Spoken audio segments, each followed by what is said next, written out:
Resonance cover करेंगे। चलो पहले समझेंगे फिर स्क्रीनशॉट लेंगे, जब मैं कहूंगा तब स्क्रीनशॉट लीजिएगा आप।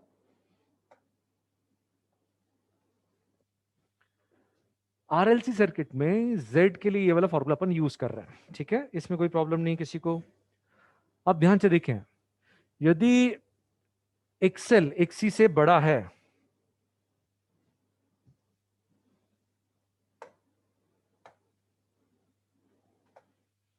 एक्सेल जो है एक्सी से बड़ा है, तो नेट रिएक्टेंस जो है वो इंडक्टिव रिएक्टेंस हो जाएगा, और जो सर्किट है आरएलसी सर्किट वो आरएल सर्किट जैसा ही बिहेव करेगा। आप बिना देखे पता ही नहीं कर सकते कि वो आरएलसी सर्किट है कि सिंपली आरएल सर्किट है। क्यों? क्योंकि बिहेवियर वाइज आप देखो, यदि एक्सेल डोमिनेट कर रहा है तो आर इधर आ जाएगा, और एक्सेल डोमिनेट करेगा तो एक्सेल माइनस एक्सी ऊपर चले जाएगा, ये जेड आ गया। ईएमएफ इधर आ गया, ये करंट है, तो ईएमएफ इज लीडिंग करंट। ऐसा ही आरएल सर्किट में भी होता है भाई, रेजिस्टेंस और एक्सेल ऊपर रहता है, इन दोनों में कोई डिफरेंस ही नहीं है, ठीक है। जब तक आप सर्किट को देखेंगे नहीं पता ही नहीं चलेगा कि भैया तीन एलिमेंट्स है कि सिर्फ आर और एल है। तो ये याद रखना है, where XL is greater than xc, it is like RL circuit, without looking we cannot identify कि तीनों हैं कि सिर्फ दो हैं। इलेक्ट्रोस्टैटिक में दिक्कत है बहुत सारे क्वेश्चन में उसके। अब मैंने कहा ना इलेक्ट्रोस्टैटिक अपन देखेंगे लेकिन ये फिनिश करने के बाद,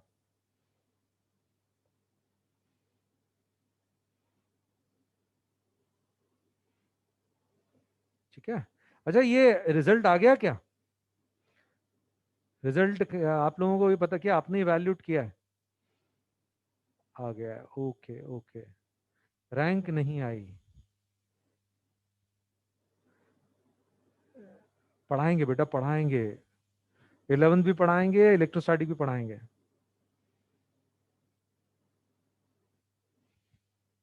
ठीक है, चलो देखिए ध्यान से।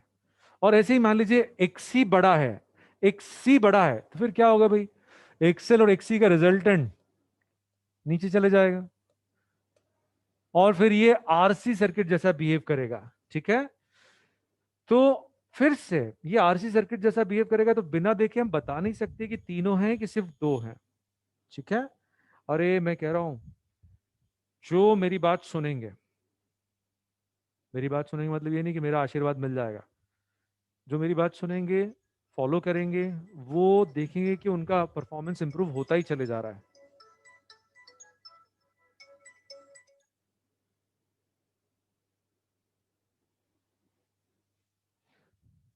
क्योंकि साइंस है बेटा, it is a science, you are developing your concentration.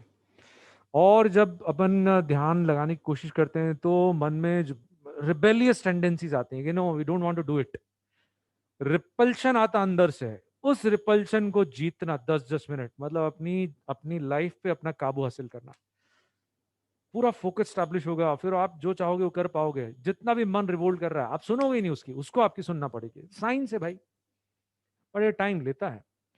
Excel यदि छोटा है, एक्सी डोमिनेट कर रहा है तो आरसी सर्किट, और ये सबसे इंपॉर्टेंट केस जहां दोनों बराबर हो गए तो एक्सेल और एक्सी आपस में कैंसिल हो जाएंगे, तो नेट रिएक्टेंस कितना हो जाएगा? जीरो। रिएक्टेंस वाला पार्ट जीरो हो गया तो circuit behaves like resistive circuit. बिना देखे बता ही नहीं सकते कि तीन है कि सिर्फ एक अकेला रेजिस्टेंस है। 300 क्वेश्चंस पर्टिकुलर टॉपिक के नहीं हो पाते हैं टेस्ट के पहले, ध्यान से तो बेनिफिट मिला है।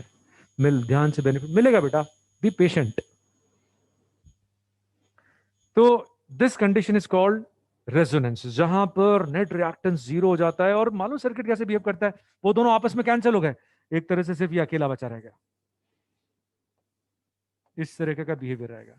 और जहां प्योर रेजिस्टिव सर्किट है, वहां पर हमने देखा है रेजिस्टेंस में पोटेंशियल डिफरेंस और करंट के बीच में फेज डिफरेंस कितना होता है? जीरो। और पावर फैक्टर कितना होता है? 1। सबसे ज्यादा पावर इस केस में मिलता है सर्किट को। तो ये तीन केसेस अपने को ध्यान रखना है, ठीक है।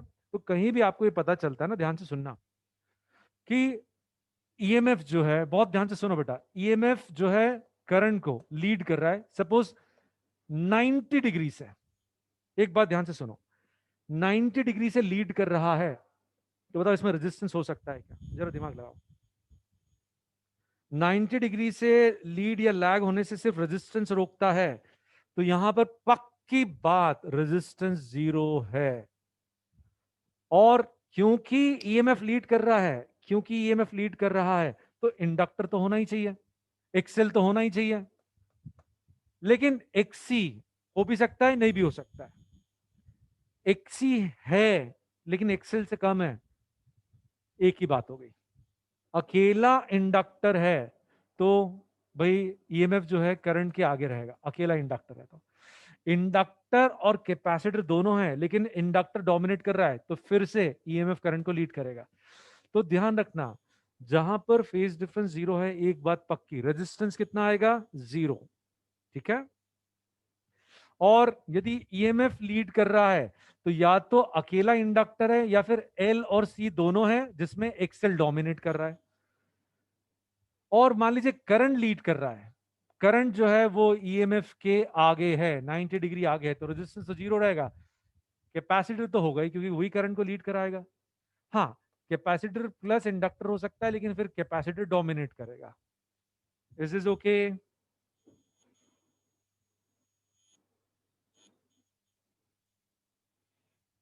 तो ये मैं अलग से पूरा एक टॉपिक, एक पूरी स्लाइड इसको डिवोट करके लिखवा दूंगा कि भाई ये ध्यान रखना कि तीनों हैं और इंडक्टर डोमिनेट कर रहा है, तो वो आरएल सर्किट जैसा रहेगा। तो ऐसा भी हो सकता है कि सिर्फ आर और एल हो, ऐसा भी हो सकता है कि आर एल सी तीनों है। और ये वाला पार्ट अब बहुत ध्यान से सुनो बेटा, रेजोनेंस का एनालिसिस, फिर आप स्क्रीनशॉट लेना, जब मैं कहूं तब आप लेना।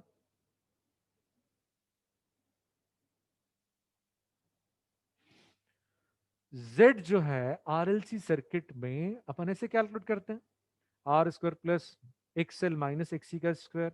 ठीक है। और करंट निकालने के लिए ई बाई जेड करते हैं। अभी मत लिखना, अभी स्क्रीनशॉट मत लेना क्योंकि और भी कुछ ऐड कर सकता हूं इसमें। तो ऐसे अपन करंट कैलकुलेट करते हैं। अब हम मान लो इस सर्किट में ये एलिमेंट्स चेंज नहीं कर रहे हैं, जैसे हैं वैसे हैं, ये एलिमेंट्स जैसे हैं वैसे रखे हैं, ईएमएफ की वैल्यू भी चेंज नहीं कर रहे हैं, सिर्फ और सिर्फ फ्रीक्वेंसी चेंज कर रहे हैं। और इस सिर्फ फ्रीक्वेंसी चेंज करेंगे तो भी जेड चेंज होगा, और जेड चेंज होगा तो करंट चेंज होगा। तो अब हमको स्टडी करना है जेड और करंट का फ्रीक्वेंसी के साथ वेरिएशन, क्योंकि बाकी सारी चीजें कांस्टेंट होने के बावजूद भी यदि सिर्फ फ्रीक्वेंसी भी चेंज करते हैं तो ये चीजें चेंज होंगी। ठीक है। तो ध्यान से सुने, यदि अपन फ्रीक्वेंसी जीरो रखते हैं तब क्या होगा? फ्रीक्वेंसी को जीरो से बढ़ाना चालू करते हैं, फ्रीक्वेंसी जीरो रखेंगे तो जो एक्स सी है, this X C it is one by omega C, ये इनफाइनाइट हो जाएगा। इसके लिए रिएक्टेंस इनफाइनाइट हो जाएगा, और एक का भी रिएक्टेंस रेजिस्टेंस इनफाइनाइट हो गया तो करंट ब्लॉक हो गया। तो इसका रिएक्टेंस इनफाइनाइट हो जाएगा तो इम्पिडेंस यानी टोटल रेजिस्टेंस वाला टर्म इनफाइनाइट हो जाएगा। अरे ये इनफाइनाइट हो गया तो करंट कितना हो जाएगा? जीरो। तो ओमेगा यदि जीरो है, कौन से केस में होता है? DC source.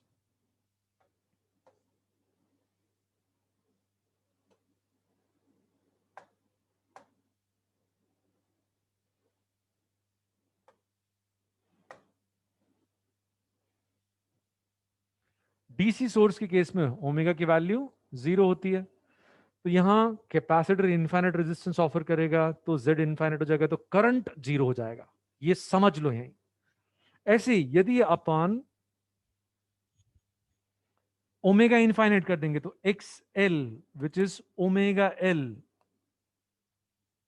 X L which is omega L, omega को इनफाइनाइट कर देंगे, बहुत बढ़ा देंगे, तो एक्सएल इनफाइनाइट हो जाएगा, और एक्सएल इनफाइनाइट हो गया तो फिर टोटल इंपिडेंस इनफाइनाइट हो जाएगा। तो फिर से Z इनफाइनाइट हो गया है तो करंट जीरो हो जाएगा। और मिनिमम वैल्यू देखो ध्यान से, बहुत ध्यान से सुनो, यहां पर फ्रीक्वेंसी के साथ Z वेरी कर रहा है, ये Z फ्रीक्वेंसी के साथ वेरी कर रहा है, ये वाला जो एक्सप्रेशन है ये वेरी कर रहा है। इस एक्सप्रेशन की वैल्यू डिसाइड करेगी कि Z की वैल्यू कितनी है। जब ये एक्सप्रेशन मिनिमम होगा, जब ये एक्सप्रेशन मिनिमम होगा तो Z भी मिनिमम होगा। ठीक है भाई, ये बात सबको समझ में आ गई कि ये वाला टर्म जब मिनिमम हो जाएगा तो जेड भी मिनिमम। ये एक स्क्वायर है, ये क्या है, एक स्क्वायर है। स्क्वायर की मिनिमम वैल्यू कितनी आएगी? स्क्वायर कभी नेगेटिव नहीं हो सकता, स्क्वायर कभी नेगेटिव नहीं हो सकता। तो उसकी मिनिमम वैल्यू कोई आपसे पूछे तो आप बोलेंगे कि भाई जब ये जीरो है तो ये मिनिमम है। तो जब ये मिनिमम, तब जेड भी मिनिमम। ये मिनिमम यानी zero, when omega L minus XL minus XC,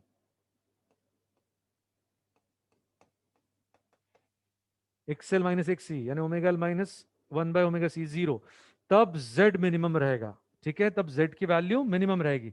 और जेड की मिनिमम वैल्यू, यदि इसको जीरो से रिप्लेस कर दिया आपने, इसको जीरो से रिप्लेस कर दिया, तो Z is square root of R square. XL और एक्सी कैंसिल हो गए, सिर्फ आर रह गया। तो जेड की मिनिमम वैल्यू मिल रही है आर, और उसमें ओमेगा की वैल्यू, ये दोनों बराबर हैं, omega L is equal to 1/ओमेगा सी। और इसको इधर ले आओ, ओमेगा स्क्वायर इज 1/एल सी, ओमेगा स्क्वायर इज 1/एल सी, ओमेगा इज 1/√एल सी। ठीक है, तो यहां पर जो कंडीशन है इसको ऐसे ही याद रखेंगे, XL is equal to XC, this is the condition where Z is minimum. ये मिनिमम तो जेड मिनिमम, जेड मिनिमम तो current maximum, that is called resonance.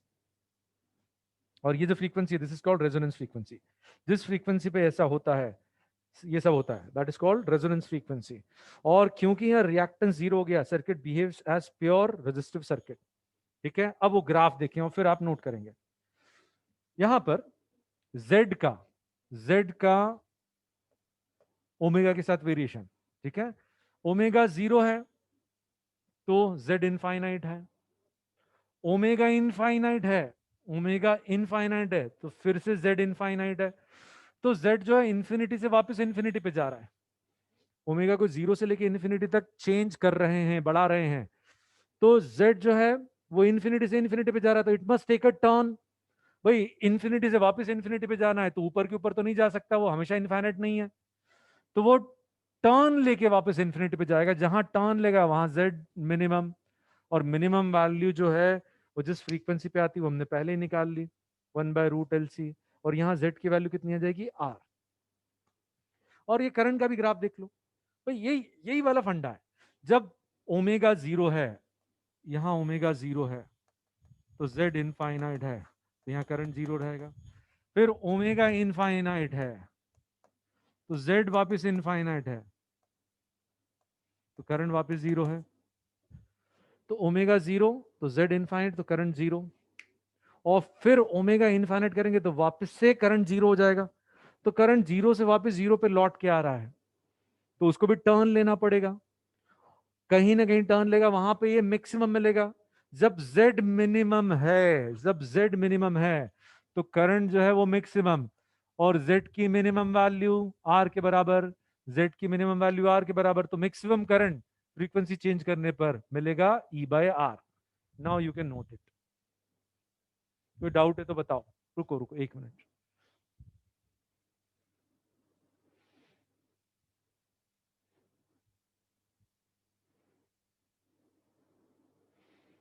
Hemang please बेटा, आपकी इसी आदत के कारण गड़बड़ हो रही, परफॉर्मेंस नहीं आ रहा, जो सामने है उस पे फोकस नहीं है, नई नई चीजें दिमाग में चल रही है, ब्लॉक देम, उनको बात के लिए रोक के रखो, मुझसे बाद में भले से पूछ लो आप।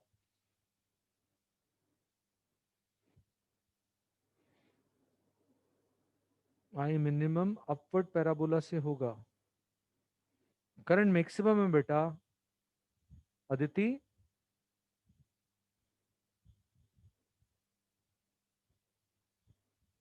Video is lagging for my from my side. आपके पास वो नंबर है ना, यदि ज्वाइन नहीं कर पाओ तो आप उनको फोन कर लेना।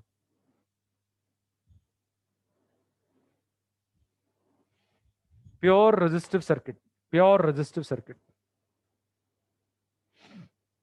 ठीक है, पेपर छूट जाता है हर्षित, अपन सब प्रॉब्लम सॉल्व करेंगे बेटा। It is possible for an object to go to infinity and come to zero। बेटा infinite is a relative term। ठीक है, प्रांजलि फर्स्ट टाइम प्रांजलि ने रिस्पॉन्स दिया है तो बात तो सुनना ही पड़ेगी।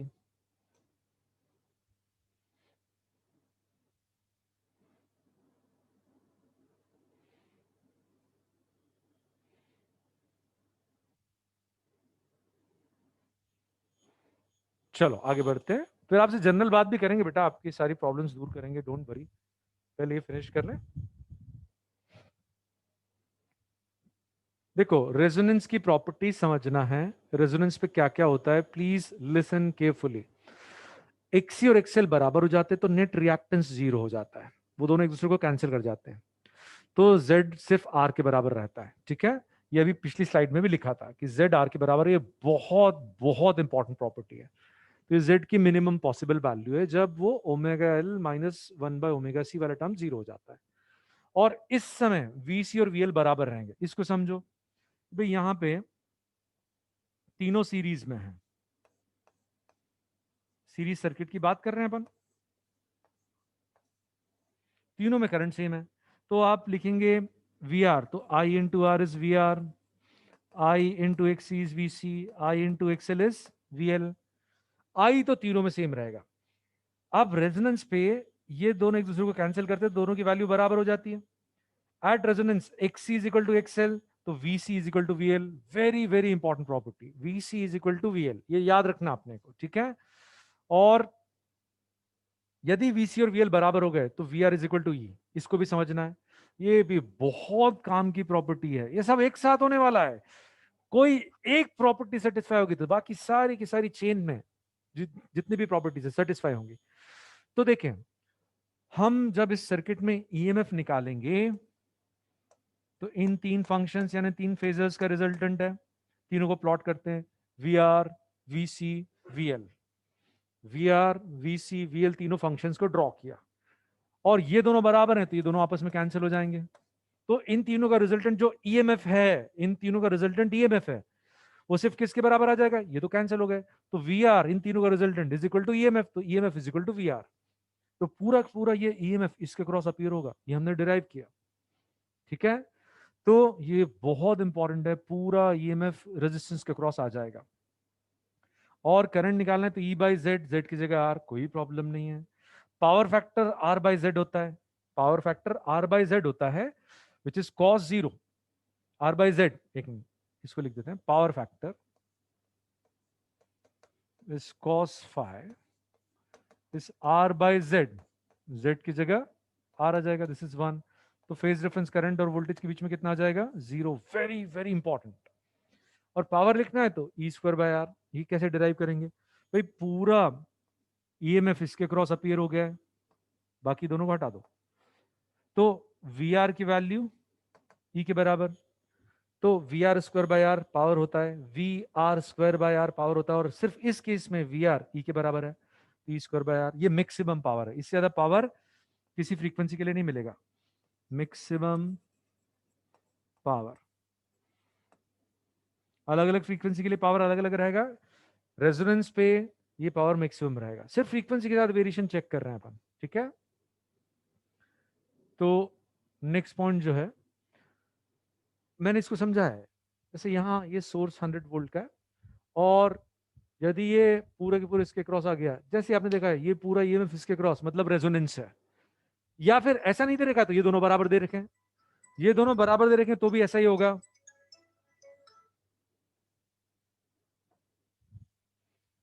तो कोई एक प्रॉपर्टी सेटिस्फाई होगी तो बाकी दोनों सेटिस्फाई होगी, बाकी सारी सेटिस्फाई होगी। तो ये 100 तो ये 100 आ गया, या फिर ये 200 ये 200, तो भैया ये 100 होगा ही।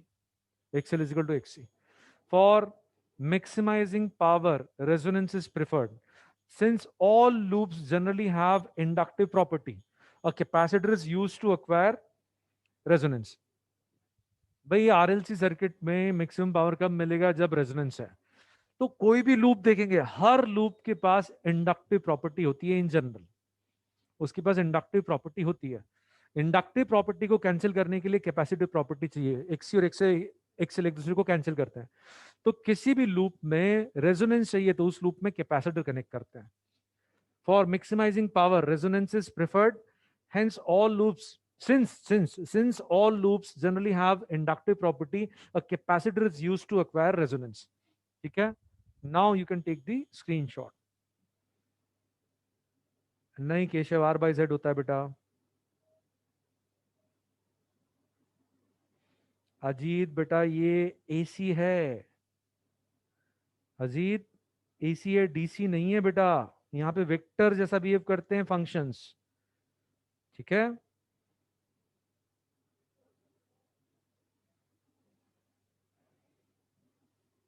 अभी आएगा बेटा, ये क्वेश्चन में भी आएगा, डोंट वरी। आगे बढ़े।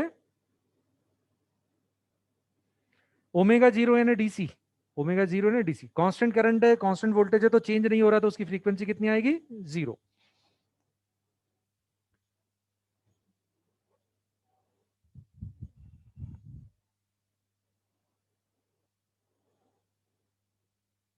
एक क्वेश्चन स्क्रीनशॉट ले लीजिए क्वेश्चन का, एक मिनट एक मिनट।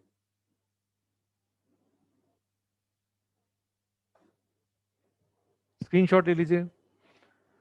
अपने को ये रीडिंग पूछी है, अरे यार ये फिर बहुत ऊपर चला गया।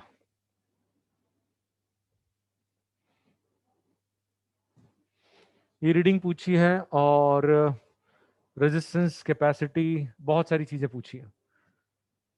तो ध्यान से देखो, जैसे आपने कोई एक प्रॉपर्टी कंक्लूड करी कि ये में पूरा रेजिस्टेंस का क्रॉस आ गया, सबसे पहले आपने डिसाइड किया resonance. This is question of resonance. बहुत काम की चीज रेजोनेंस। रेजोनेंस है, और बाकी की प्रॉपर्टीज, ये 300 है तो ये भी 300 आएगा, पक्की बात। ठीक है, और रेजोनेंस है, एक ये आ गया। और यदि कैपेसिटी निकालना है तो रेजोनेंस पे omega, omega is 2 pi F is 1/√LC। L है 0.04 Henry. Frequency is given, source की फ्रीक्वेंसी, और रेजोनेंस है, ये frequency omega should be 1/√LC। L की जगह ये इसको मिली को कन्वर्ट कर दिया, यहां से सी की वैल्यू आ गई। अच्छा, अब यदि आपको आर निकालना है तो कल भी बताया, कल यानी लास्ट लेक्चर में बताया, गोले मीटर्स हैं बेटा। आदित्य, कशिश, दुष्ट बच्ची, ये जो ईएमएफ है ये पूरा वीआर हो गया कि नहीं? अभी लिखाया, अब भी क्या अभी लिखाया?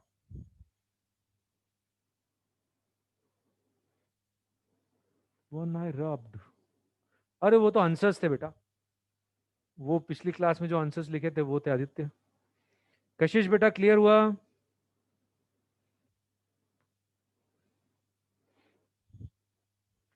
तो यहां यदि अपने को किसी भी एलिमेंट का रेजिस्टेंस या रेजिस्टेंस वाला टर्म चाहिए तो हमेशा अपन क्या करेंगे, उसके लिए वी निकाल लेंगे, उसके लिए आई निकाल लेंगे, और वी और आई के रेशियो से अपने को रेजिस्टेंस वाला टर्म मिलेगा, वी और आई के रेशियो से। अब ध्यान से सुनना जरा, वी तो डायरेक्टली दे दिया है, आई निकालना है तो ये सीरीज सर्किट है, आई सब में सेम है।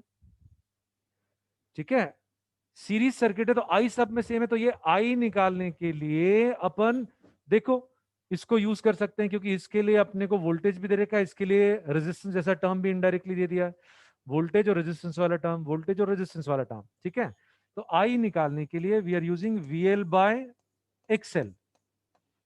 VL is 300, XL is 2 pi F omega into L 0.04। ये करंट आ गया, ये रख दीजिए इस तरीके से। नो इश्यूज बेटा, क्लियर ये?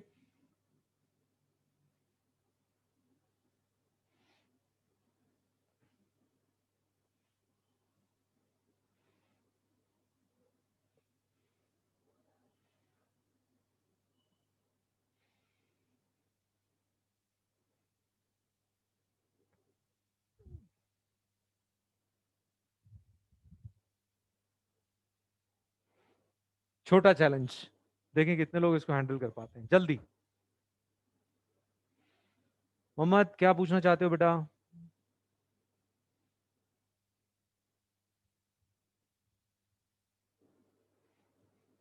जल्दी से छोटे चैलेंज को हैंडल करो जल्दी। तो इसमें एक टर्म ऐसा जो जनरली बच्चे खुद अपने दम पे समझ नहीं पाते, तो मैंने जान करके क्वेश्चन लिया है, एक पॉइंट उसमें ऐड हो जाएगा।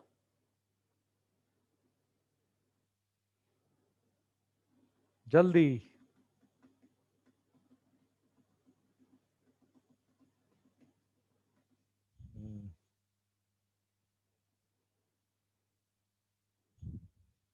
नहीं आया अभी तक जवाब। अब देखो ध्यान से, सुनो इधर। वो कहते हैं coil, a capacitor and AC source, they are connected in a loop. तीनों को लूप में कनेक्ट किया है, और फ्रीक्वेंसी चेंज करने पे मैक्सिमम आरएमएस करंट मिल रहा है 6 एम्पियर। मैक्सिमम आरएमएस करंट मिल रहा है 6 एम्पियर, रेजोनेंस मिल रहा है। इसका मतलब इस कॉइल में इंडक्टिव प्रॉपर्टी है, क्योंकि फ्रीक्वेंसी वैरी करने पे मैक्सिमम करंट मिल रहा है। इसका मतलब उस सर्किट में रेजोनेंस आ रहा है। रेजोनेंस तभी आएगा जब तीनों है, आर एल सी तीनों है। तो जो लूप है, एक ये कॉइल जो है, इसके पास रेजिस्टेंस के साथ इंडक्टिव प्रॉपर्टी होना कंपलसरी है। क्वेश्चन में ये इनडायरेक्टली मेंशन्ड है, आवाज आ रही क्वेश्चन से, रेजोनेंस हो रहा है, मतलब सर्किट में आर भी है, एल भी है और सी भी है। तो ये जो कॉइल है, इसके पास रेजिस्टेंस भी है और इंडक्टिव प्रॉपर्टी भी है, और इसके साथ एक कैपेसिटर कनेक्ट कर रहे हैं और एक एसी सोर्स है। और कहते हैं किसी एक फ्रीक्वेंसी के लिए मैक्सिमम करंट जो आ रहा है दैट इज 6 एम्पियर्स, ये 24 वोल्ट। और मैक्सिमम करंट कब मिलेगा हमें मालूम है, रेजोनेंस पे। और मैक्सिमम करंट, आरएमएस करंट की maximum value E by Z, Z minimum होता है आर के बराबर। ये जो आरएमएस करंट की मैक्सिमम वैल्यू, इसको आई नॉट बोल रहा हूं, आई मैक्स ही बोल देता हूं यार, आई मैक्स। आरएमएस करंट की मैक्सिमम वैल्यू जब जेड मिनिमम है, तो जेड किसके बराबर होता है मिनिमम, आर के बराबर। और ये इक्वेशन अपने को आर की वैल्यू दे रही है, दिस आर इज 4 ओम। अच्छा, अब इस कॉइल को, ये कॉइल है जिसके पास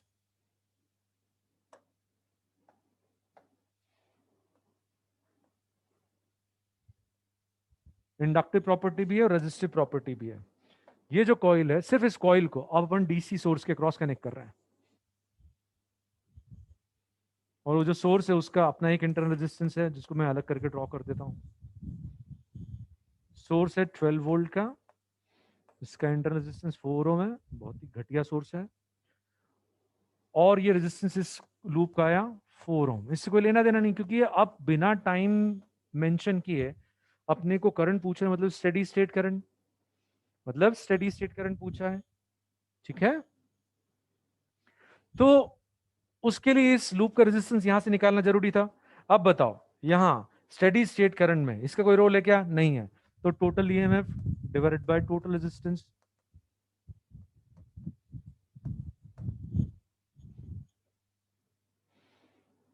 ठीक है 1.5। तो इसमें ये पॉइंट सीखने को मिला कि भैया अपन कैसे जज करेंगे कि उसके पास आर और एल दोनों हैं। ठीक है, प्लीज टेक द स्क्रीनशॉट फटाफट।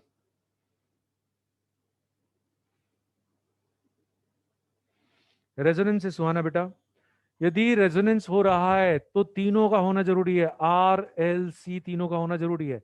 सी तो अपन कनेक्ट कर रहे हैं, और लूप के पास रेजिस्टेंस तो रहेगा ही। रेजोनेंस से इससे पता चला कि एल भी है। ठीक है सुहानी, नहीं सुहाना।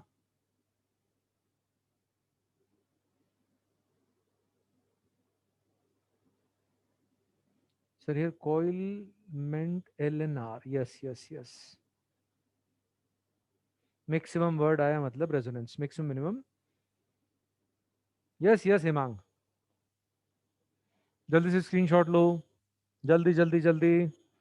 सत्यम,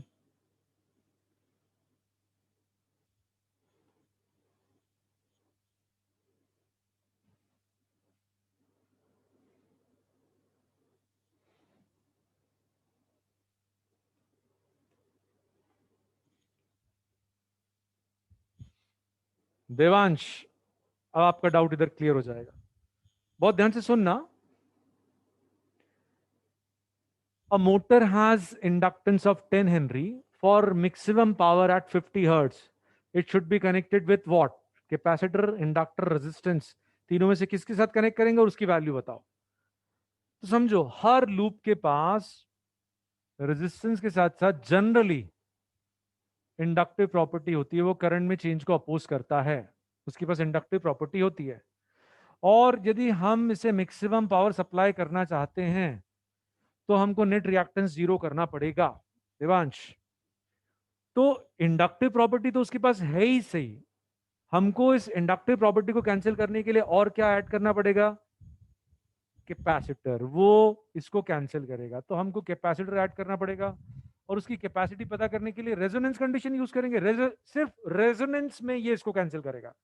यहां पर आपको कहा है कि भाई ये 50 हर्ट्ज पे अपन पावर सप्लाई कर रहे हैं, तो इसके साथ क्या कनेक्ट किया जाए ताकि भाई मैक्सिमम पावर मिल जाए।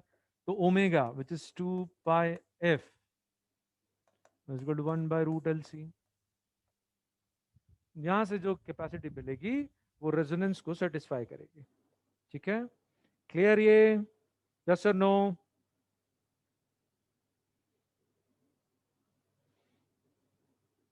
चलो स्क्रीनशॉट ले लो बेटा फटाफट।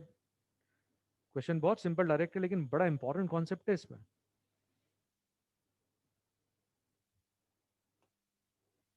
अब थोड़ा सा theoretical plus numerical content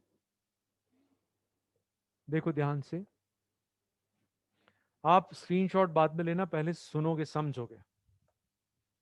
half power frequency में आपको समझाता हूं।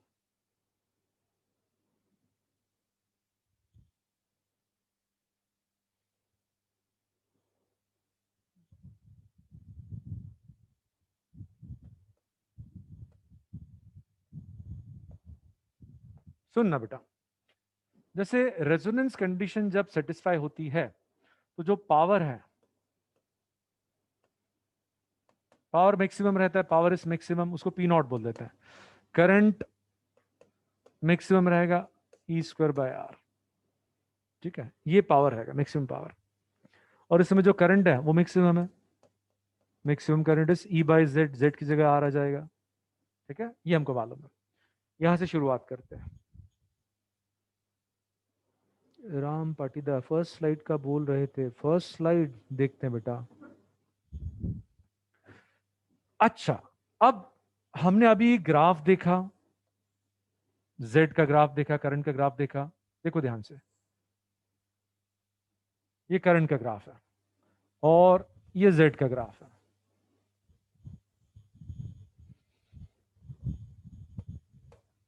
हम यदि इधर देखो, ये ओमेगा रेजोनेंस, फ्रीक्वेंसी बढ़ाएंगे या घटाएंगे, सब कुछ सेम रख रहे हैं, सिर्फ फ्रीक्वेंसी चेंज कर रहे हैं। बढ़ाओ या घटाओ, करंट कम होगा।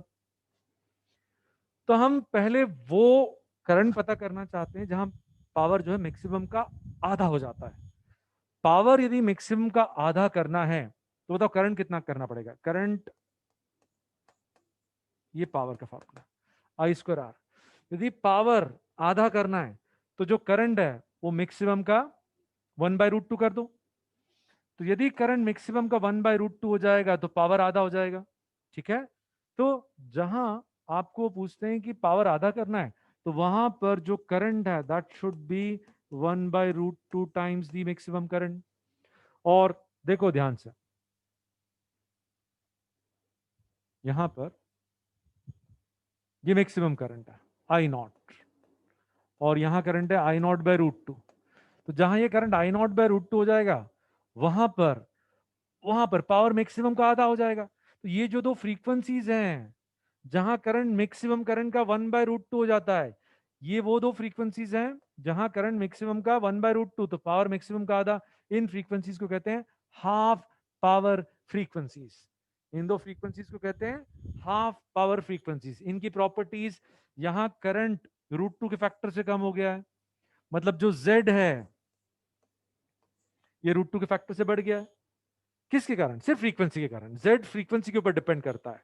हम ईएमएफ वगैरह कुछ भी चेंज नहीं कर रहे हैं, हम सिर्फ फ्रीक्वेंसी चेंज कर रहे हैं।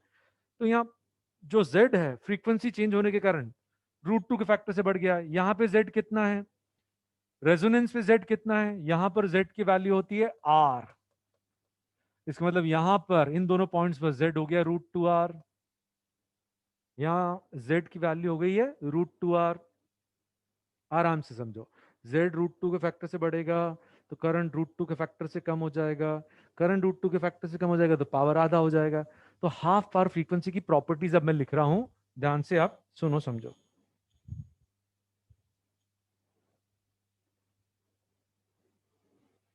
ये डेफिनेशन उसकी, frequency where power is half of maximum, ये वो फ्रीक्वेंसी जहां पावर मैक्सिमम का आधा हो जाता है।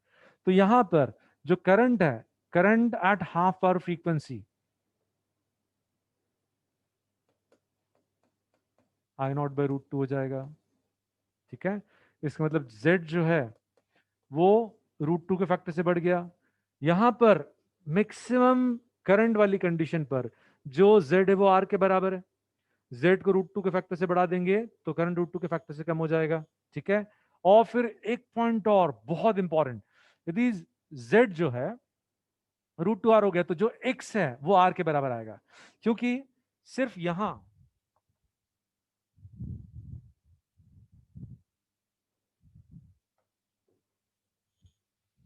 इस पॉइंट पर एक्सएल और एक्सी एक दूसरे को कैंसिल करते हैं, और किसी फ्रीक्वेंसी पे एक्सएल और एक्सी एक दूसरे को कैंसिल नहीं करेंगे, सिर्फ यहां कैंसिल कर रहे हैं। तो बाकी सभी केसेस में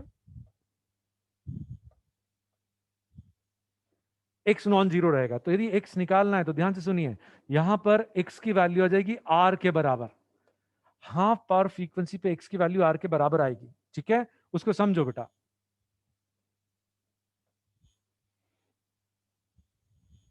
ये जेड है, यहां पर एक्सएल और एक्सी बराबर हैं, तो यहां दोनों कैंसिल हो रहे हैं, तो यहां पर तो प्योर रेजिस्टिव सर्किट, इस पॉइंट पर circuit is pure resistive circuit. इसके बाद फ्रीक्वेंसी बढ़ाएंगे तो एक्सएल बढ़ जाएगा, तो इस पूरे इंटरवल में इसके आगे सर्किट इज आरएल सर्किट, क्योंकि यहां पे एक्सएल डोमिनेट करेगा, इसके आगे एक्सएल डोमिनेट करेगा, फ्रीक्वेंसी बढ़ेगी तो एक्सएल की वैल्यू बढ़ जाएगी। और इस इंटरवल में इट इज आरसी सर्किट, और यहां पे प्योर रेजिस्टिव सर्किट। तो यदि अपन फ्रीक्वेंसी को बढ़ाएंगे या घटाएंगे तो ये दो फ्रीक्वेंसीज ऐसी मिलेंगी जहां जेड रूट टू आर हो जाएगा, जेड की value root two R, Z की वैल्यू रूट टू आर है, बहुत ध्यान से सुनो यहां पे। तो जो एक्स है रिएक्टेंस है वो कैसे निकालेंगे, Z is root of R square plus X net, जो कि एक्सी और एक्सएल का रिजल्टेंट है।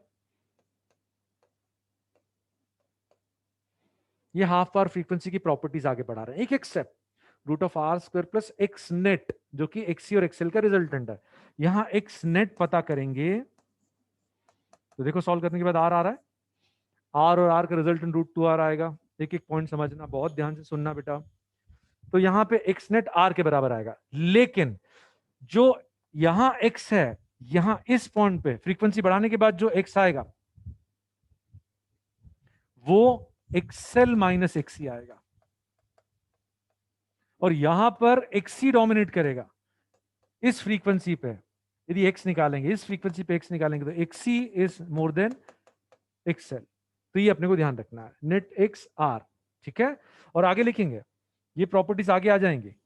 तो एक्स नेट आर आएगा, और फिर यदि अपने को पावर फैक्टर पता करना है, power factor which is R by Z, तो जेड होगा root two R, half power frequency पे this is one by root two. तो फेज डिफरेंस कितना आ जाएगा, फेज डिफरेंस 45 डिग्रीज, ये होता है कॉस फाई। तो ये अपने को ध्यान रखना है। ठीक है, और एक पॉइंट यहां लिख देता हूं,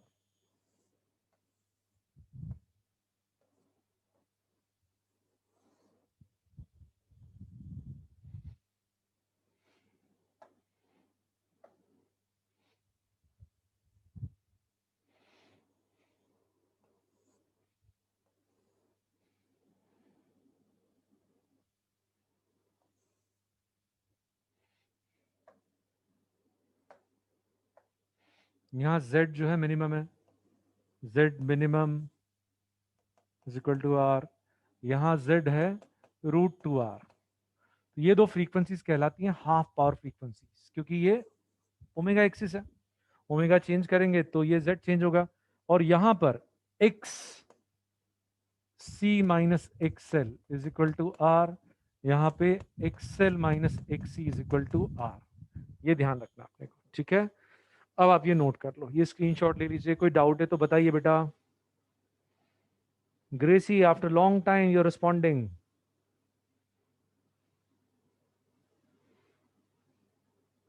जल्दी जल्दी स्क्रीनशॉट ले लो बेटा, कोई डाउट है तो बताओ, डाउट है तो चैट बॉक्स में जल्दी लिख दो।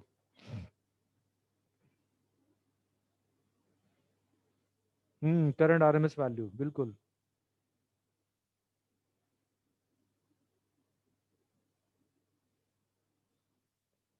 Ayan first time responding. हाँ बेटा प्रीवियस स्लाइड दिखा रहा हूँ, पहले ये ले लो स्क्रीन, इसका स्क्रीनशॉट। चलो अब ये जो ग्राफ है इसको पहले समझो फिर नोट करना।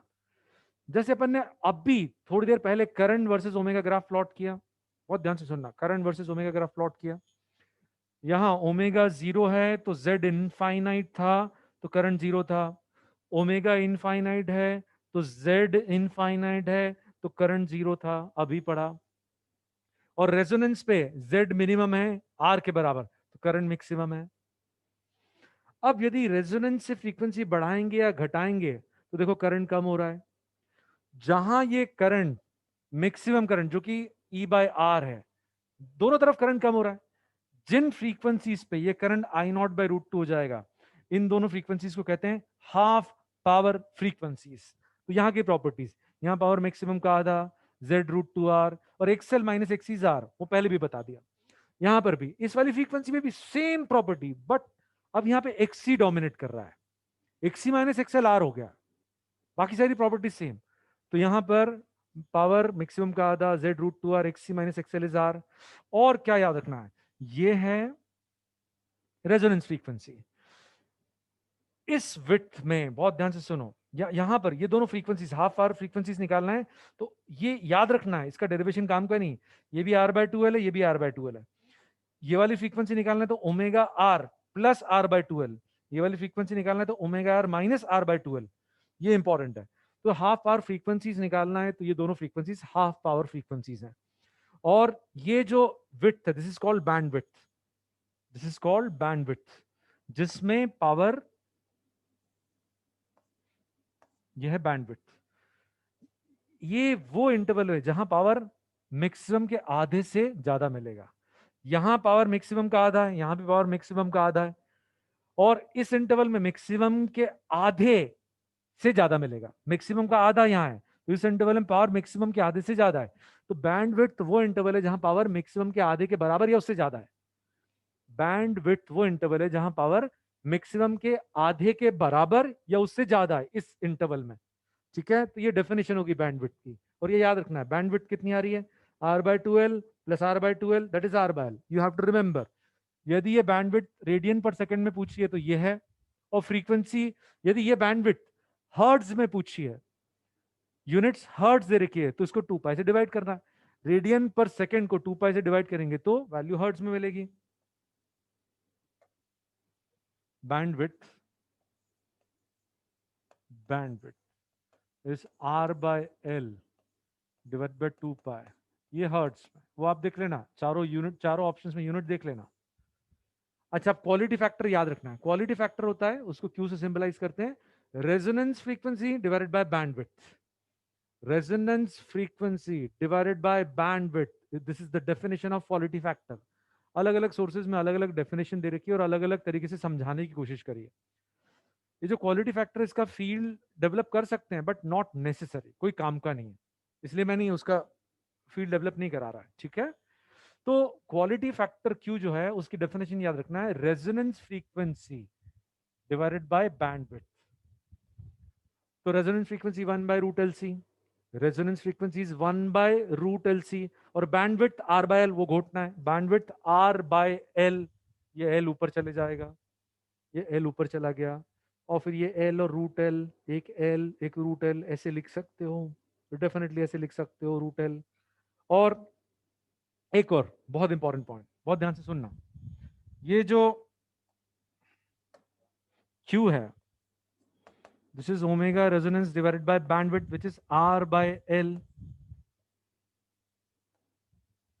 Omega into L is XL, omega L is XL at resonance, obviously at resonance क्योंकि ये रेजोनेंस फ्रीक्वेंसी है, this is XL divided by R, सब रेजोनेंस के लिए क्योंकि रेजोनेंस फ्रीक्वेंसी यूज कर रहे हैं, और रेजोनेंस पे एक्सएल और एक्सी बराबर होते हैं, तो ये आप ऑन द स्पॉट डिराइव भी कर सकते हैं। ठीक है, now we should take the screenshot, so many first timers today.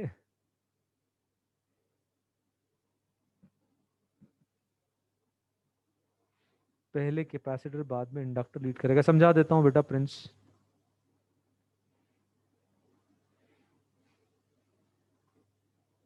ले लिया स्क्रीनशॉट? कोई बात नहीं ना, एग्जाम में, फाइनल एग्जाम में ग्राफ बनाना ही नहीं है आपको। देखो ध्यान से, यहां पर इस पॉइंट पर एक्सएल और एक्सी एक दूसरे को कैंसिल कर रहे हैं। इस पॉइंट पर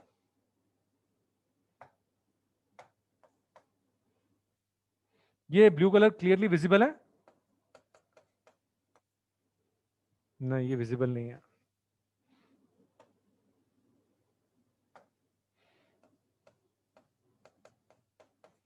इस पॉइंट पे, इस फ्रीक्वेंसी पे ये दोनों बराबर है।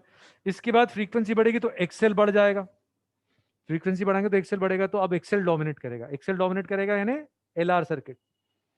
और इधर फ्रीक्वेंसी कम करेंगे तो एक्सेल कम हो जाएगा, तो अब एक्सी डोमिनेट करेगा, उधर आरसी सर्किट जैसा बिहेव करेगा।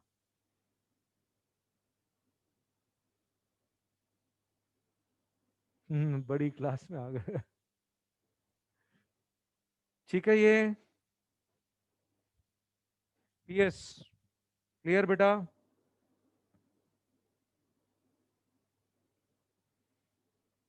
डेरिवेशन बहुत मुश्किल नहीं, थोड़ा लेंथी है। Utkarsh, bandwidth is the frequency interval where power is equal or more than half the maximum. Bandwidth is the frequency interval where power is equal or more than half the maximum.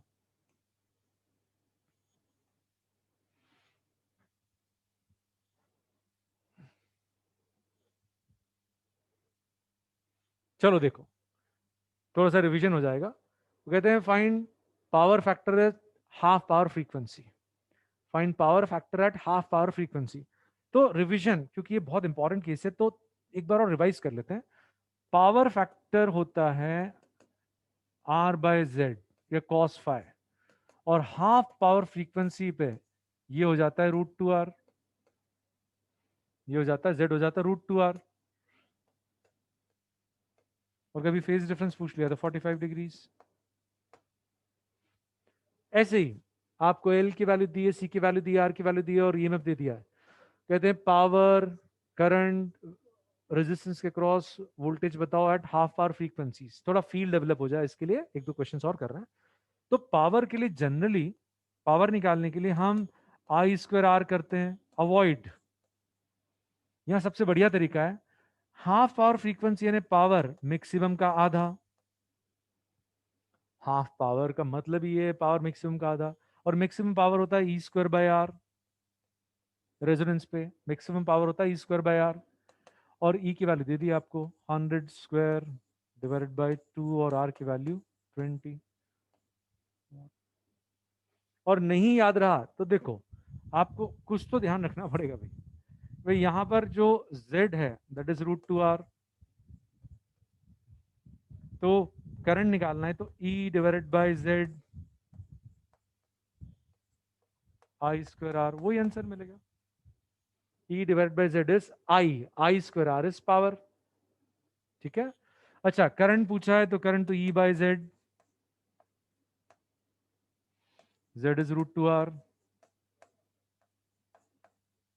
और VR पूछा है, ये I ऐसे लिखो, V across resistance is I into R, I is E divided by Z। बहुत easily आप answer तक पहुंच जाओगे। ठीक है, क्लियर है ये?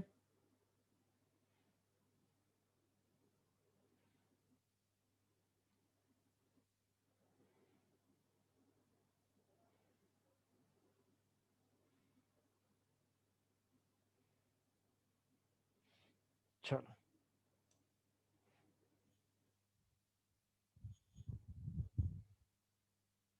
ये नोट करो, फिर समझाता हूं, स्क्रीनशॉट ले लो इसका।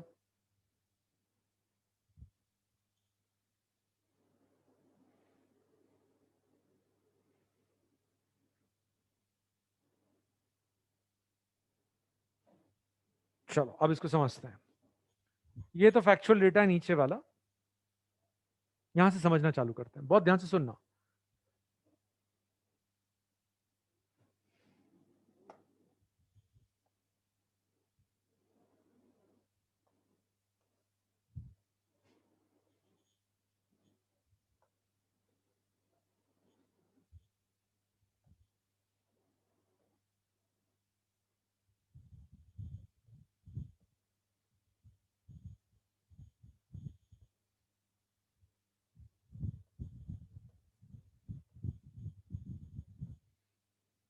पहले कहता क्या है, एलसीआर सर्किट में वीएल और वीसी की वैल्यू ईएमएफ से ज्यादा भी हो सकती है। जो सोर्स का वोल्टेज है उससे कहीं बड़ा, 1000 गुना बड़ा वोल्टेज वीएल और वीसी के क्रॉस आ सकता है, 1000 गुना बड़ा आ सकता है। समझो, देखो उसका फील्ड डेवलप करो कि इनके अक्रॉस जो वोल्टेज है इससे कहीं ज्यादा आ सकता है। अपन इसको वोल्टेज मैग्नीफाई करने के लिए यूज करते हैं। सीरीज एलसीआर सर्किट को रेजोनेंस पे वोल्टेज मैग्निफिकेशन के लिए, एम्पलीफाई करने के लिए यूज करते हैं। कैसे? बहुत ध्यान से सुनो और समझो। मान लो यहाँ ईएमएफ ई है, ये रेजिस्टेंस 1 है, एक एग्जांपल, और ये है 1000 और ये भी 1000। तो पहली बात तो ये कि रेजोनेंस है, स्टेप 1। ये क्या है? रेजोनेंस है।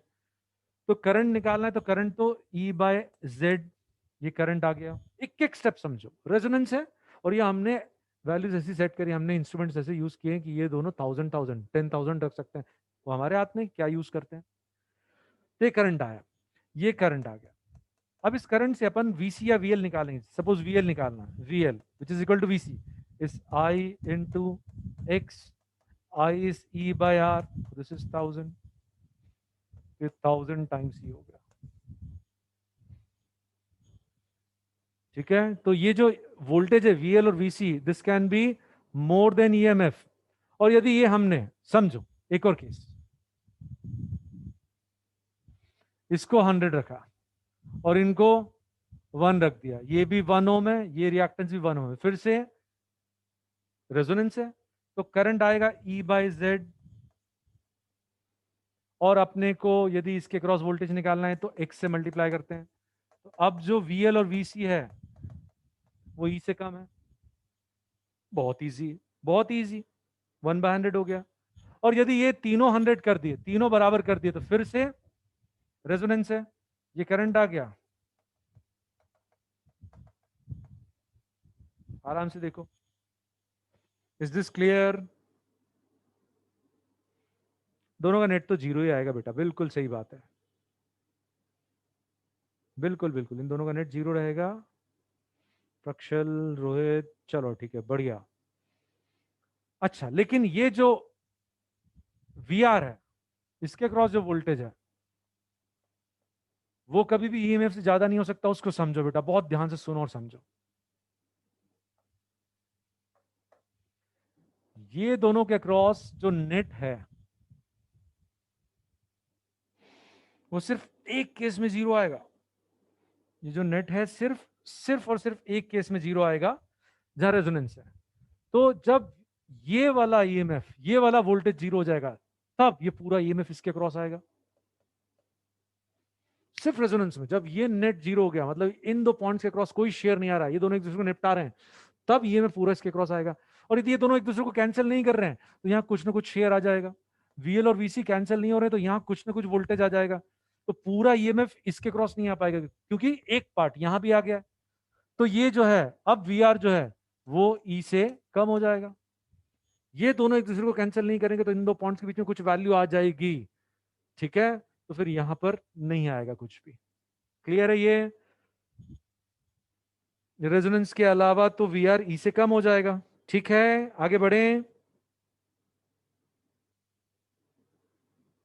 कम कर सकते हैं पर बढ़ा नहीं सकते। यस यस यस प्रिंस, बिल्कुल ठीक, एकदम सही कंक्लूड किया बेटा। ठीक है, अच्छा फिर रेजोनेंस पे वीएल, अब ये वाला पॉइंट याद करने की जरूरत नहीं है। VL is XL into I, I is E by Z, E by Z, Z की जगह आर। आराम से देखो, VL is I into XL. ठीक है भाई, I is E by Z और जेड की जगह क्या आ जाएगा? आर। ये अभी मैंने बताया, दिस इज क्यू, ये भी लिखा था अपन ने, XL by R is Q. याद रखना, XL by R is Q. तो this is Q times E. अभी देखा ना, यहां एक्सएल अपन ने ये 1000 रखा था और ये 1 रखा था, तो ईएमएफ कितने टाइम्स आ गया था? 1000 टाइम्स। ये 1 रखा था तो करंट आ गया था ई बाय 1, और एक्सएल तो ये 1000 टाइम्स। तो जो क्वालिटी फैक्टर है XL by R, XL by R, that is the magnification factor. जितने जिस फैक्टर से ये वोल्टेज बढ़ जाता है। तो at resonance VL is equal to VC is equal to Q times C.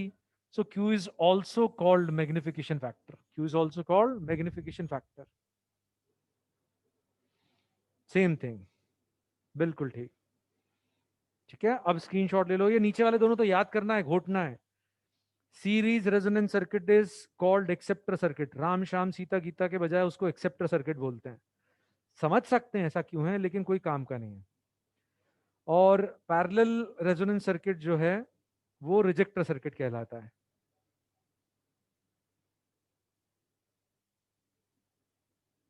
ठीक है,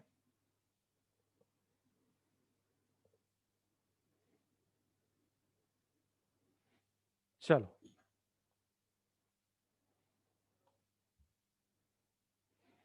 series acceptor circuit and parallel ejector circuit, SSC PRC. Ram, मेरा नाम आ ही जाता है। लो, राम बोल रहा, मेरा नाम तो आ ही जाता है। चलो ठीक है, अब थोड़े क्वेश्चंस कल करेंगे। एक बार ये कंटेंट रिवाइज करके आइएगा आप।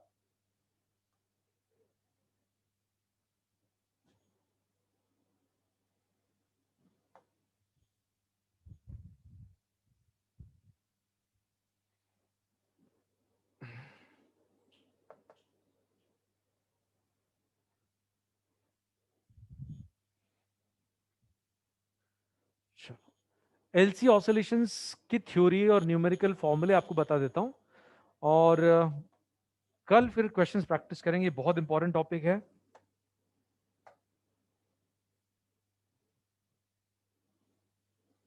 इसको समझना है।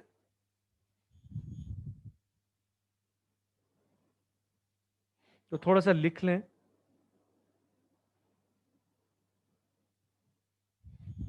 When a charged capacitor, Ayan, phone से चैट करने में डिफिकल्टी होती है। फर्स्ट टाइमर नहीं हूं फोन से चैट करने में। Okay okay. ठीक है अयन बेटा। LC oscillations. When a charged capacitor is connected, लिखें जल्दी। When a charged capacitor is connected across ideal inductor, charged capacitor is connected across ideal inductor, then current and charge start oscillating in the circuit. Then current and charge start oscillating in the circuit. When current and charge start oscillating in the circuit, and these oscillations are called LC oscillations. And these oscillations are called LC oscillations.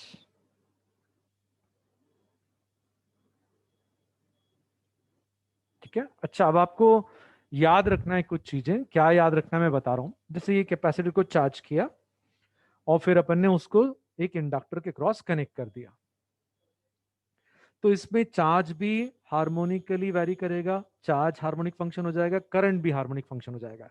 तो ये याद रखना। इसका derivation अपने लिए relevant नहीं है, इसलिए डेरिवेशन नहीं दे रहा हूं, आपकी स्कूल एग्जाम के लिए भी नहीं है। तो जो चार्ज और current they very harmonically with omega is 1/√LC। दोनों फंक्शंस की फ्रीक्वेंसी ओमेगा 1/√LC, ये रेडियन पर सेकंड में, और हर्ट्ज में निकालना है तो उसको 2 से डिवाइड कर देंगे। This you have to remember. ठीक है, सेकेंड पॉइंट, क्योंकि यहां देखो जो करंट है दैट इज डिक्यूवेरिटी, एक फंक्शन हो गया, एक उसका डेरिवेटिव हो गया। ये हार्मोनिक फंक्शन तो उसका डेरिवेटिव भी हार्मोनिक फंक्शन। तो क्या ध्यान रखना है यहां पर, चार्ज फंक्शन हो गया, करंट उसका डेरिवेटिव हो गया, तो फंक्शन हार्मोनिक फंक्शन और उसके डेरिवेटिव के बीच में फेज डिफरेंस कितना होता है? 90। ठीक है, ये अपन ने पहले ही पढ़ा हुआ है कि फंक्शन उसके डेरिवेटिव के बीच में फेज डिफरेंस कितना होता है? 90। फिर जो भी प्रॉपर्टीज पहले कंक्लूड करी वो यूज करेंगे। जब फंक्शन और डेरिवेटिव की बात करते हैं जहां फेज डिफरेंस 90 है, तो कोई एक जीरो होगा तो दूसरा मैक्सिमम या मिनिमम मिलेगा। जहां एक जीरो होगा दूसरा मैक्सिमम या मिनिमम मिलेगा। This is very very important.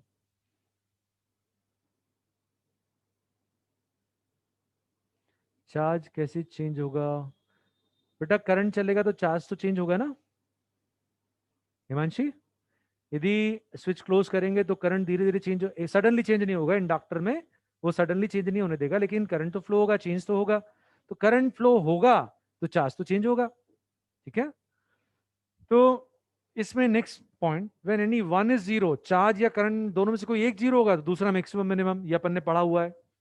सारी प्रॉपर्टीज रिकॉल कर रहे हैं। ठीक है, सारी प्रॉपर्टीज अपन रिकॉल कर रहे हैं। डेफिनेशन किसकी रिपीट कर दूं भाई? अच्छा, फिर डेरिवेटिव यानी करंट की मैक्सिमम वैल्यू, करंट की मैक्सिमम वैल्यू इज चार्ज की मैक्सिमम वैल्यू इनटू ओमेगा, है ना? डेरिवेटिव की जो मैक्सिमम वैल्यू है, डेरिवेटिव की मैक्सिमम वैल्यू इज चार्ज की मैक्सिमम वैल्यू इनटू ओमेगा। और फिर नेक्स्ट प्रॉपर्टी, फंक्शन अपने मैक्सिमम का 1/2 है तो डेरिवेटिव √3/2 होगा मैक्सिमम का। ठीक है, ओके बेटा ग्रेसी। हिमांग मैं लास्ट में रिपीट कर दूंगा। तो जहां एक अपने मैक्सिमम का 1/2, दूसरा √3/2 होगा, और चार्ज यदि मैक्सिमम का 1/√2, चार्ज मैक्सिमम का 1/√2, तो बताओ करंट कितना मिलेगा, जल्दी बताओ? I0/√2। ठीक है,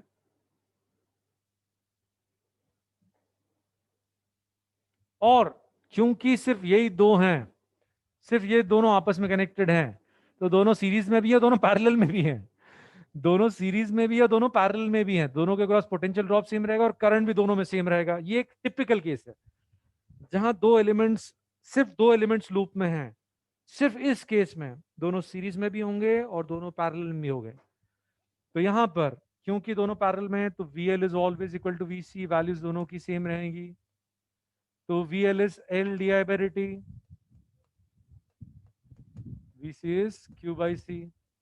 तो मैंने ये वैल्यूज इक्वेट कर दी है, वैसे आप जनरल इक्वेशन यूज कर सकते हो, Q/C इज L/d/dt। तो VC is equal to always VL, ये बहुत इजी है। अच्छा, फिर लास्ट पॉइंट, यहां पर जिंदगी भर ये सिस्टम ऑसिलेट करता रहेगा।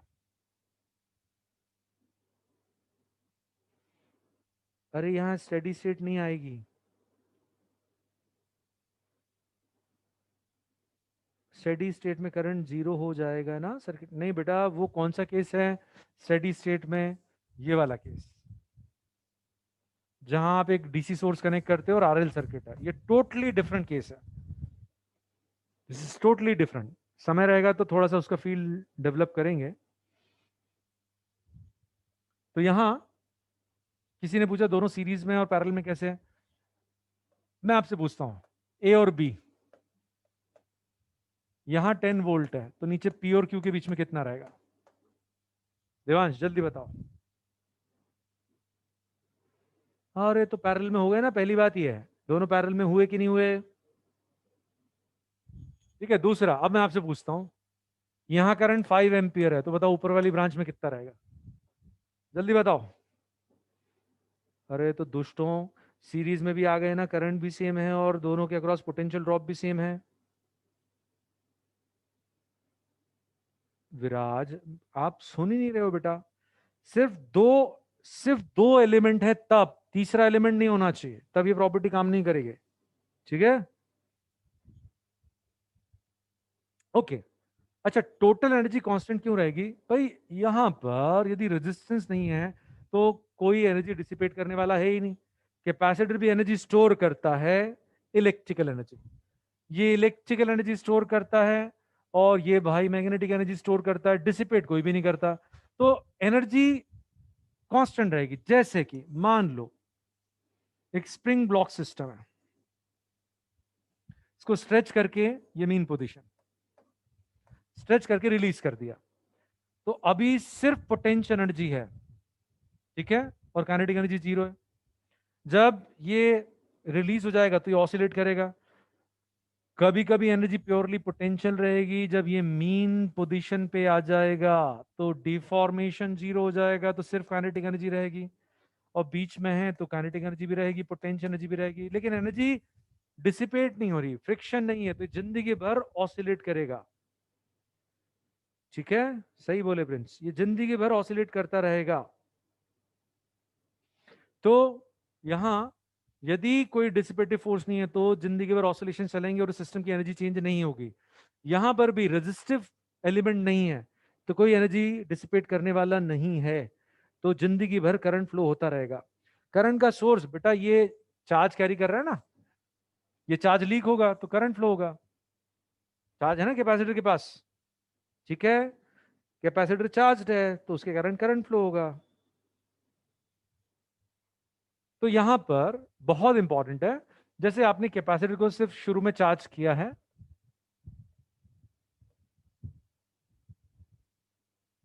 और अब इंडक्टर के अक्रॉस कनेक्ट करने वाला है, तो अब दो तरह की एनर्जीज हो गई, इसके पास इलेक्ट्रिकल एनर्जी रहती है, इसके पास मैग्नेटिक एनर्जी रहती है। शुरू में करंट जीरो है तो एनर्जी सिर्फ इलेक्ट्रोस्टैटिक है, मान लीजिए initial potential difference V naught है, तो इनिशियली सिर्फ इलेक्ट्रोस्टैटिक एनर्जी है। कोई करंट नहीं है शुरू में, स्विच क्लोज करने पे करंट सडनली चेंज नहीं होगा, शुरू में करंट जीरो रहेगा, तो शुरू में सिर्फ इलेक्ट्रोस्टैटिक एनर्जी है, मैग्नेटिक एनर्जी कितनी है, जीरो। और कभी न कभी चार्ज जीरो हो जाएगा, जब चार्ज जीरो हो जाएगा, जब एक जीरो होगा तो दूसरा मैक्सिमम हो जाएगा, तो करंट मैक्सिमम हो जाएगा। चार्ज जब जीरो होगा तब करंट मैक्सिमम हो जाएगा, तो जब चार्ज जीरो होगा तो इलेक्ट्रोस्टैटिक एनर्जी कितनी हो जाएगी, जीरो, तो मैग्नेटिक एनर्जी रहेगी, प्योरली मैग्नेटिक एनर्जी रहेगी। लेकिन जब चार्ज भी है और करंट भी है, बीच में ऐसा भी पॉइंट आएगा जहां चार्ज भी है और करंट भी है, तो टोटल एनर्जी में इलेक्ट्रोस्टैटिक एनर्जी भी है और मैग्नेटिक एनर्जी भी है, लेकिन वो कभी चेंज नहीं होगी। क्यों चेंज नहीं होगी भैया? हेमांग आज आपको क्या हो गया बेटा? मैं कह रहा हूं करंट और चार्ज हार्मोनिकली वेरी करेंगे, तो आप कैसे बोलोगे करंट कांस्टेंट है?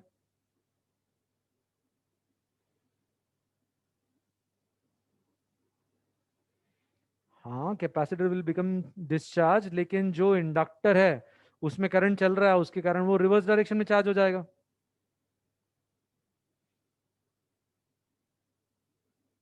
हो हर्षित बहुत ब्लंडर कर रहा है। पहले तो ये समझो एनर्जी कभी चेंज नहीं होगी, एक एक पॉइंट समझते चलो, फिर आपके डाउट्स पे आता हूं। Is this clear?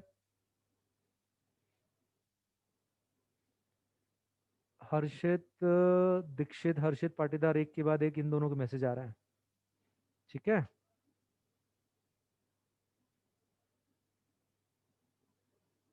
Yes yes, सारी एनर्जी सी या एल में आएगी ना बेटा, सब बात बताता हूँ, यहां तक पहले समझ लो। इसको कैसे विजुलाइज करोगे कि जैसे, बहुत ध्यान से सुनो, जब शुरू में ये चार्ज है, फुल्ली चार्ज है, ठीक है, और स्विच क्लोज किया तो अभी चार्ज तो है लेकिन करंट नहीं है। जैसे क्लोज करेंगे करंट जीरो से बढ़ना चालू होगा, करंट बढ़ेगा, और करंट मैक्सिमम आ गया, ध्यान से सुनो, करंट मैक्सिमम आ गया तब ये डिस्चार्ज हो जाएगा। अब ये करंट जो है इसको चार्ज देगा और इसको नेगेटिव चार्ज देगा, फिर से वो चार्ज होगा लेकिन अपोजिट डायरेक्शन में, परमानेंटली डिस्चार्ज नहीं होगा। Is this clear?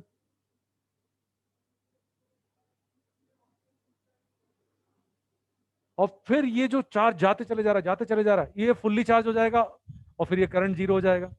और अब ये फुल्ली चार्ज हो गया है तो अब ये इधर करंट फ्लो, करंट जीरो हो गया, अब इधर धक्का लगेगा करंट के लिए, पहले करंट इधर जा रहा था अब इधर धक्का लगेगा, ऐसे चलते चले जाएगा।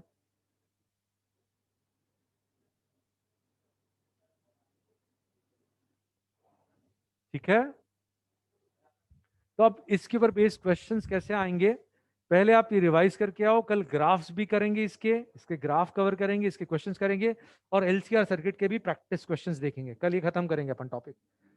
ठीक है,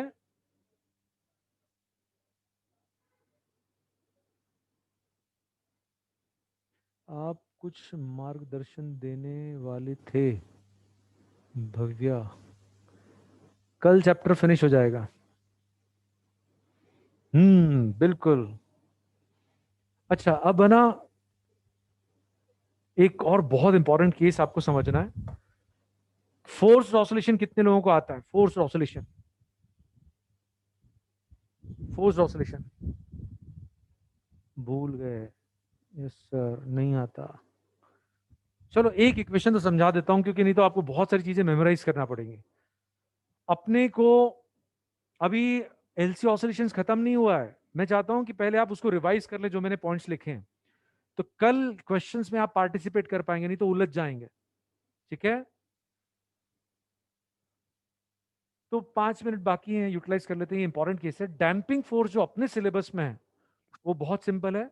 उसके लिए जो एक्सप्रेशन, मैथमेटिकल एक्सप्रेशन है, दैट इज माइनस दुनिया का सबसे खतरनाक force, F is equal to minus बीवी।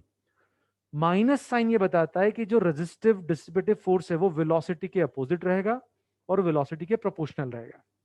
बस ये अपने सिलेबस में है, यदि अदरवाइज मेंशन नहीं है तो अपने को यही मान के काम करना है कि डिसिपेटिव फोर्स वेलोसिटी के अपोजिट है और वेलोसिटी के प्रोपोर्शनल है। और ये जो बी है, ये कोफिशिएंट ऑफ डैम्पिंग या डैम्पिंग कांस्टेंट कहते हैं, इसको कहते हैं डैम्पिंग कांस्टेंट।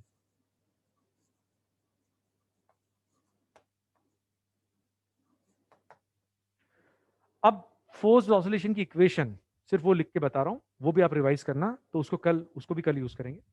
बहुत ध्यान से सुनो, बहुत ही सिंपल तरीके से मैं आपको समझा दूंगा फोर्स ऑसिलेशन की इक्वेशन कैसे लिखते हैं।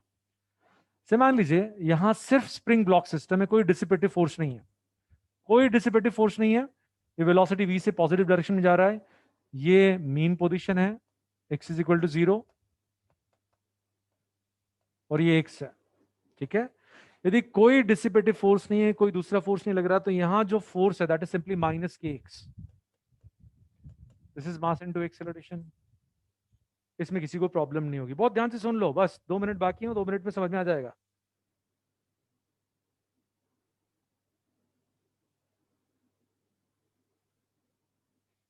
ठीक है, तो माइनस के एक्स लिखेंगे। अब ध्यान से सुनो, मान लो यहां पर कोई डैम्पिंग फोर्स है, तो ये जो केक्स लग रहा है, ये जो केक्स लग रहा है, स्प्रिंग इधर खींचेगा इसको, इसके साथ साथ ये बीवी भी लगेगा।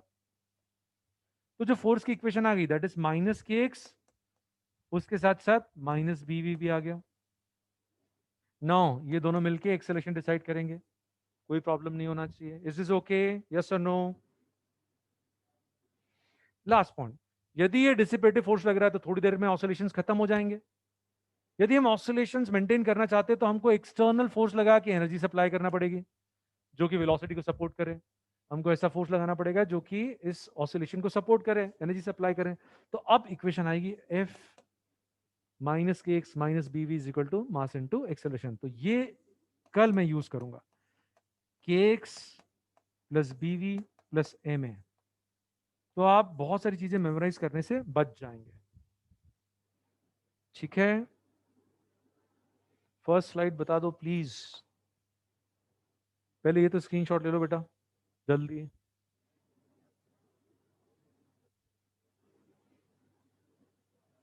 नहीं नहीं, इक्विलिब्रियम नहीं है बेटा, ये ऑसिलेशन की कंडीशन, इक्विलिब्रियम कैसे आएगा? दुष्ट, फटाफट स्क्रीनशॉट ले लीजिए, पहली स्क्रीन ये थी। ठीक है, ये ले लिया स्क्रीनशॉट, आगे बढ़े।